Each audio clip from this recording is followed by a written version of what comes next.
Welcome to a new episode of Film Seizure at the Movies. I'm Geoff Arbuckle, co-host of the Film Seizure podcast that you can catch on Wednesday mornings when we return in September, as well as hear some of our best of episodes that we are releasing while we're on summer break each Wednesday morning, as well as the host of my solo show, Monster Mondays, that releases each Monday afternoon. You can catch both of these shows at filmseizure.com. This time around, we have three fairly different movies I'd like to talk about. We kick things off with what is probably most people realize by now has already been out for over a week. Disney Pixar's Lightyear, which is the pseudo fifth film in the Toy Story franchise. Now, Toy Story is the flagship of the Pixar empire since it was released in late 1995. Now, it was so popular and so well made that it launched Pixar into a legitimate powerhouse studio for animation, even so far as going above and beyond even Disney's content by the early 2000s. The one thing Pixar did as a pop culture mega bomb was literally change animation nearly overnight. By that same time period, the early 2000s, all major animation film studios from Disney to DreamWorks to later Illumination started leaving behind traditional frame-by-frame hand-drawn animation. But let's go back in time to that first Toy Story. One of the main threads in the movie was how Andy, the little boy whose toys have lives of their own, gets a brand new toy from his favorite movie, Buzz Lightyear, the titular hero of the Intergalactic Star Command. Now, his older beloved toy, a cowboy named Woody, starts to feel a little replaced by this. Woody and Buzz are not friends at the start, but Woody realizes that he's Andy's toy. So Buzz thinks he really is Buzz Lightyear of Star Command. Their personalities clash, but they eventually become friends and, for a lack of a better term, brothers as the first movie ends and rolls into the sequels. The Toy Story movies are full of incredible amounts of heart. There are legitimate moments of absolute wonder and happy memories and nostalgia for your favorite toys. There are moments of incredible sadness when you see Andy grow up and move on from his toys. It's something that a lot of people, boys and girls, have to do as they grow up, and sometimes it's hard for those people to totally leave behind those things that they loved growing up. As an aside, if you spend enough time on social media or picking through YouTube videos, you'll definitely see some of those people who can't totally leave behind those things that they are nostalgic for engage in pretty abusive ways with whatever it is that they claim to be fans of, but I digress. So what about Lightyear? Well, interestingly, it flats out tells you at the beginning that you're watching the same movie that Andy saw in 1995 that became his favorite movie. Now, I think it was pretty clear that you could assume that, yes, this is not the toy voiced by Tim Allen. This is taking the character he was based on and placing him into a sci-fi action movie. I was a little surprised that they just come right out and with a title card that says that this is the exact movie that supposedly was Andy's favorite movie. Now, I have to admit, this forced my brain to try to think of this as a 1995 movie. After all, I was 18 years old in 1995. I saw a lot of movies in 1995. So does it work as that? Well, not really. I'm just now one of many people who are going to say that this movie really doesn't work. But I do have some of my own feelings about this.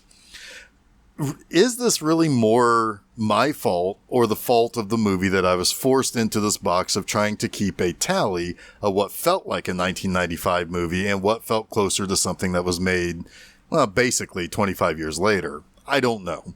I feel like the Buzz Lightyear character himself is this kind of space cowboy. And, like Woody is a cowboy, Buzz is a space cowboy. That's kind of cute. But the story itself is kind of basic enough to feel like a 25-year-old animated movie. For example, Buzz Lightyear, due to his own shortcomings, makes a mistake that ultimately gets him and a giant spacefaring group of humans trapped on a fairly hostile planet full of sentient vine plants and giant flying spider-like beetle bug things and ground that doesn't feel quite sturdy and safe. So due to being stuck on this planet, Buzz can't see past himself and the mistake that he made, that humanity is starting to settle on this planet and making it their home. He can't see that. He's tirelessly trying to figure out a way to achieve hyperspeed so that they can get back in their giant spaceship and go home, or go wherever home will be. Some of that feels like it could come out at any point in time. I mean, any movie from the mid 80s after Star Wars to present day could have a storyline like that. But here's the catch. Each time he makes a flight trying to break the speed of light so that they can pack up and leave and he can feel like a hero again, as well as make a correction for his own mistake, he's only gone for 4 minutes, while the planet the humans are on experiences 4 years of real time. He keeps at it, and while it's only a few weeks or months for him, he ends up spending almost 100 years of this colony's existence trying to correct his mistake. The real heart of the movie happens here because he's desperate to fix things, but he misses out on the lives of the people he cares about. So to try to deal with all these heavy feelings of guilt, he's gifted the best character in the whole movie, a robotic therapy cat named Socks, that joins him for the rest of the movie. So, okay, there are the two main things I like. This kind of sad undertone of Buzz wasting his loved ones' lives trying to fix something that he's feeling guilty for, and totally not realizing that they no longer are asking him to fix the problem once they settled. And then Socks. Socks is great. Everything that Socks did was just aces with me. But there are other issues that really start to dig in about 60 minutes into this 105-minute movie. First, there aren't really anything super interesting going on with the animation. It's kind of a plain-looking movie. It almost doesn't feel like a Pixar movie. Earlier this year, they released Turning Red on Disney+, and it was just so vibrant and expressive and exciting to look at.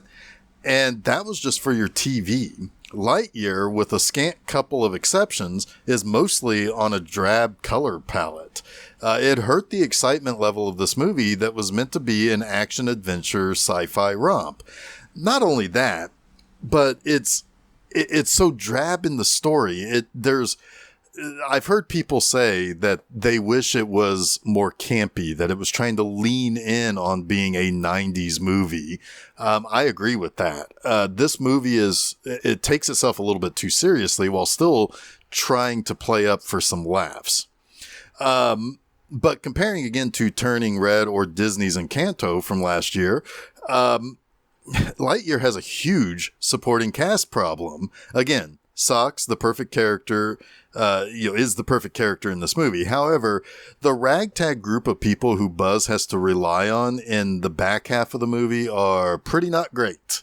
I get that they want to have Buzz be the straight and narrow Space Ranger guy, and they want to, maybe contrast that with these other softer, land-loving, younger generation people from the colony, but it really doesn't work for as long as it has to work. It's one thing to realize that Buzz Lightyear isn't quite the hero he thinks he is. There's character work that can be done with that in the story, but the other three, with a minor pass to the young Izzy Hawthorne character, because there is an arc for her, and she's actually kind of important to Buzz thanks to her grandmother's relationship as Buzz's partner / teammate in the Space Rangers. These other characters are a little too stupid to be useful in this mission that Buzz finds himself in. In fact, oftentimes they're too stupid to really survive any real scenario. And this is where the movie tries to not take itself seriously, and it falls flat on its face. I'd go so far as to say that that this movie not only loses a lot of its possible thematic thrust with the supporting characters, but it also dumbs down the movie to the point that it almost becomes not something adults will really like. I started to feel this movie started to feel too kiddie when these characters would bungle something, which they did on regular intervals of every 5 minutes or so. All right. So in conclusion, the stuff that really works concerns Buzz's almost tunnel vision desire to correct his own mistakes, and Socks. Socks is great. I love Socks. I like that the bad robots look a little like the Zaku's from Mobile Suit Gundam, and the main robot villain looks heavily influenced by Baron Karza from the Micronauts. The stuff that doesn't work, like the drab visuals, the story being dragged down by the supporting cast, and that it feels a little too kiddie with those bumbling supporting characters, really hurts this movie. It sadly almost becomes forgettable. It's nowhere in the same league as the first 3 Toy Story movies, and at best, it's going to pull in something of a C+ type of score for most of the movie, with some of it being less than that. So now let's shift focus to the King of Rock and Roll and take care of some business with Baz Luhrmann's new musical biopic, Elvis. I will have to say that Elvis has, in some ways, always been a part of my life. My mom is a huge Elvis fan. She used to have those collectible plates hanging on the wall. She likes watching his movies and listening to his albums, and always had a huge crush on him, even up to his ultimate demise in August of 1977. I admit some of that definitely rubbed off on me, too. I find Elvis's music to be really good and fun, and sometimes you just want to listen to something like that. The man was a heck of a performer. He had his own way of singing with swagger and emotion that can absolutely captivate people. I do not know of anyone, even my age and younger, who grew up with wildly different styles of pop music, who doesn't like at least 2 or 3 Elvis songs. And for what it's worth, my favorite song of his is Suspicious Minds. I think that might have been his last #1 song, but regardless, it's awesome. And in fact, there's a couple of times that it plays into this movie that's just fantastic. But as a historical figure, Elvis is important too. He mostly sang and gave credit to what most people in the 50s would have called black people music. He might have some responsibility for the younger generations of the 60s starting to kind of find freedom in expression, particularly expressions that would have, only a decade prior, thought to have been indecent. He awakened something in young people that was far more exciting than any other generation had experienced, and certainly put pop music on a pedestal that it still occupies nearly 70 years after his earliest recordings. With the movies over the past handful of years, like Bohemian Rhapsody and Rocket Man, focusing on the larger-than-life personas of Freddie Mercury and Elton John being so successful and well-received, it really did seem only a matter of time before a big-budget attempt was made for Elvis. It's not the first movie that attempted to depict a real-life Elvis Presley. John Carpenter made his Elvis TV movie starring Kurt Russell just 2 years after Elvis died. Dale Midkiff was in the 80s TV movie Elvis and Me, and then in 1990, Keith David played Elvis in a movie called Heartbreak Hotel. That was much more of a fictional and a fantasy type of portrayal, but the character has been portrayed in some ways by various actors who could look enough or sound enough like him. Now, there's hardly been any kind of huge big budget focus on Elvis. And the problem is that Elvis, like the Beatles or Michael Jackson, comes across as almost sacred ground. It's incredibly hard to find people who can, let alone want to, try to do any kind of story about these hugely massive figures in pop culture. Maybe in some ways, we don't want their legacies to be tarnished or see things we don't want to know about our various idols. Maybe the subject matter is too big to even try to tackle in a way that could be possibly appreciated. Well, along comes Australian writer and director Baz Luhrmann, who has a knack for tackling big musical concepts. He first got noticed for his modern depiction of Romeo and Juliet with Claire Danes and Leonardo DiCaprio. Then he hit the stratosphere with 2001's Moulin Rouge, starring Nicole Kidman and Ewan McGregor. Luhrmann likes to take big swings, like with his adaptations of Romeo and Juliet and The Great Gatsby. He seems like he's kind of the right guy to bring the bigger-than-life Elvis to the screen. And along with him, he has Tom Hanks as Colonel Tom Parker, Elvis's infamous manager, and relative unknown on the larger scale of things, Austin Butler, playing Elvis. It's a big swing to try to accurately and interestingly bring the king of rock and roll to the big screen and do it justice like the previous musical biopics have. Did it succeed?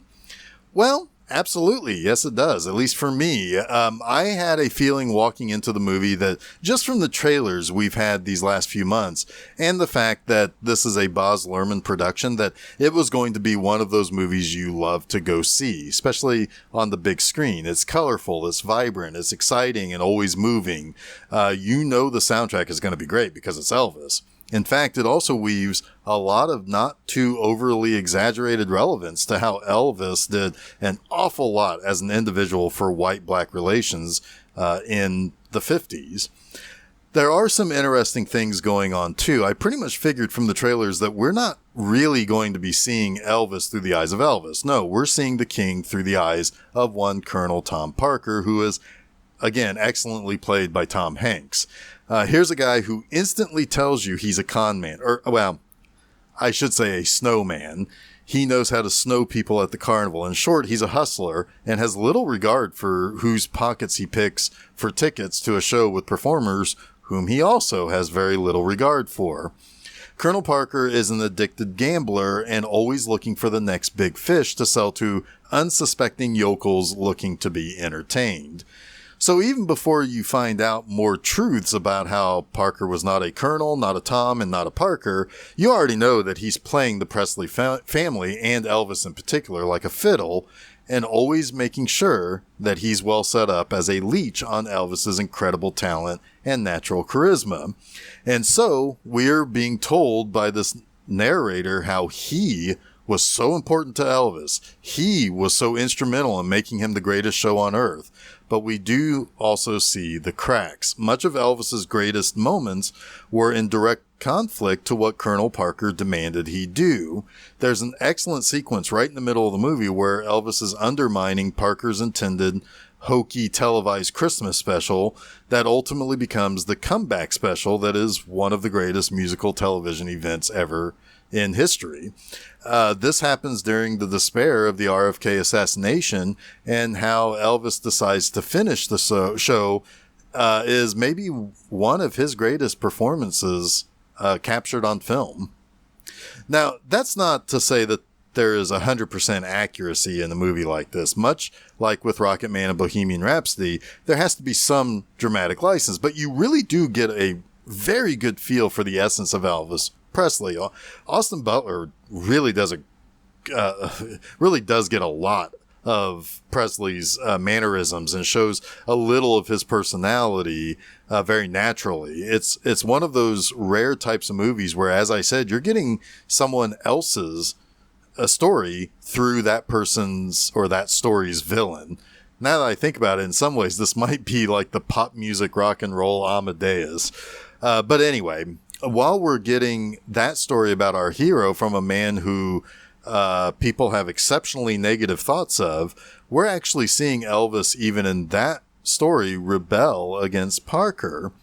There is zero attempt to try to make us think that Parker was in the right anywhere. Sure, he certainly got Elvis where he needed to go, but every time Elvis tried to break free, we see exactly how Parker reeled him back in with the tricks of the con man trade. Now, I'm not sure where this movie will end up. I feel like it will be a success at the box office. I feel like there will be some Oscar nominations coming this film's way, like for costume design, makeup, and I would suspect that Hanks will be a big enough name to attract some sort of maybe a supporting actor nomination, possibly even a lead actor nomination. But I thought it was very well designed and shot too. I kind of hope Austin Butler gets a chance to become a significant star. He's all in as Elvis. It sure did seem exceptionally earnest and hardworking in what he had to bring to life in a legitimate performance and not an impersonation. I know for sure Elvis will be in the discussion for me as at least one of the more appreciated experiences at the movies this year. If not, possibly land in the top 10. We'd have to wait and see. Now, as kind of a bonus, I want to take a look at a very unique and original film that is some 30 years in the making. Phil Tippett's Mad God. Now, Tippett has been part of my life for pretty much the entirety of my time on this earth. He is best known as a stop-motion animator, having worked originally on Star Wars in 1977 and the subsequent sequels. He also was well known for a variation of stop motion called go motion that included motion blur in the frames that was characterized as having a less disorienting effect that stop motion has. Tippett is a visual effects master, having won the Best Visual Effects Oscar twice, once for Return of the Jedi as a special award, and then 10 years later for Jurassic Park. Mad God was the first time in his career that he did pretty much everything he's ever done in film all in one project. In fact, it's hard to say exactly what he didn't do because he's credited for not just visual effects and stop motion design, but also director, writer, producer, cinematographer, and did some editing on it. This was a deep personal project for him. He started working on this project in the early 90s, and finally in 2022, the movie is completed. Mad God is about an assassin that descends in a diving bell into a ruined city, and the creatures living in the ruined city are kind of things of nightmares. The landscape itself is unlike anything we could possibly fathom. You're going to be in for some sort of a bizarre ride as the movie opens with something that looks like the Tower of Babel before the shot goes black and we get scrolling text from the book of Leviticus talking about what might just happen to someone who doesn't heed the word of an angry God. Spoilers, it doesn't end too well. It's interesting that as I watched this movie, I kept thinking much more visually about the more visually interesting that this movie is compared to the far bigger budgeted Lightyear. Yes, this is a dark and bizarre movie, but the subject matter dictates this world. It commands that this movie needs to almost feel like it's in a different language due to its complexity. As that diving bell descends, we get all sorts of interesting looks at engraved idols, dinosaur fossils, and so forth. Once the assassin gets out into the world, he finds a world filled with otherworldly creatures and grotesque people. Our assassin himself doesn't seem to be from this world, as he wears a World War I soldier's kind of leather duster, helmet, and gas mask. Each time the man in the gas mask checks his map, it crumbles further as if he's soon to be left rudderless in this insane world.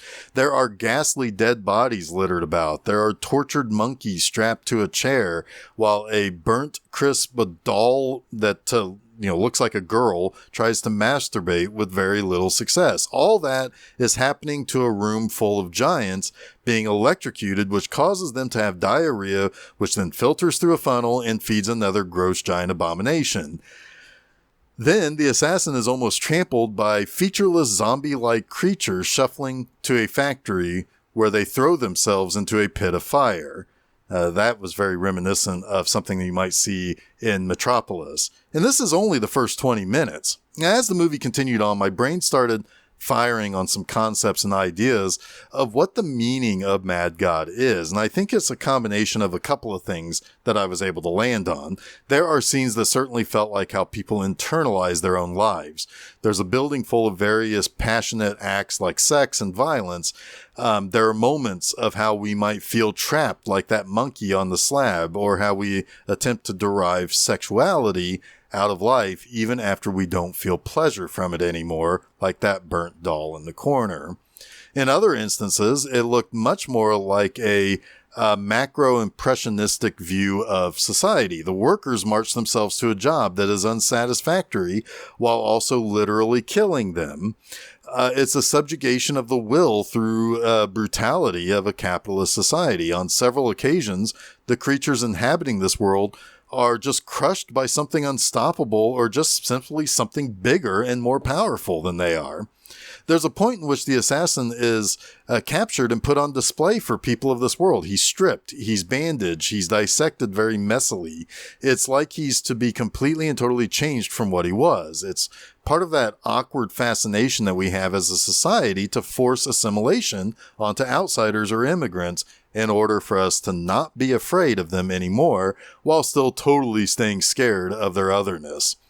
Of course, I might just be projecting stuff into the piece, trying to find a thread that correlates to our world. It might simply be a nightmare, plain and simple. It might just be an active, creative mind wanting to pour all his imagination into a body of work that then asks us to find our own meaning. Over the past couple of years, I've found movies that was best summarized by saying, I don't know what my eye saw, but my brain likes it. It seems as though Mad God fits that bill for 2022. It's both an experimental film about the last days of a recognizable world and the ultimate artistic expression in a medium that has long faded away. All right, so recap, I say pass on Lightyear. It's so drab and unimpressive that it borders on instantly forgettable. I definitely recommend Elvis to anybody who likes classic rock and roll, who likes Elvis's persona and his music, and generally like more like spectacle type of music films. I do recommend Mad God by Phil Tippett if you're particularly interested in animation and nightmarish interpretations of the decline of society, told through mostly a silent film format. But don't forget to follow Film Seizure at Facebook, Twitter, and Instagram so that you can be made aware of new episodes of our various shows as they drop. You can also follow us at podcast providers like SoundCloud, Google Podcast, Apple Podcast, TuneIn, Stitcher, Spotify, and Audible. You can also listen to the show on YouTube by subscribing there. I'll be back either next Friday or Saturday with a look at The Black Phone and Beavis and Butthead Do the Universe. So until then, don't forget to save me the aisle seat.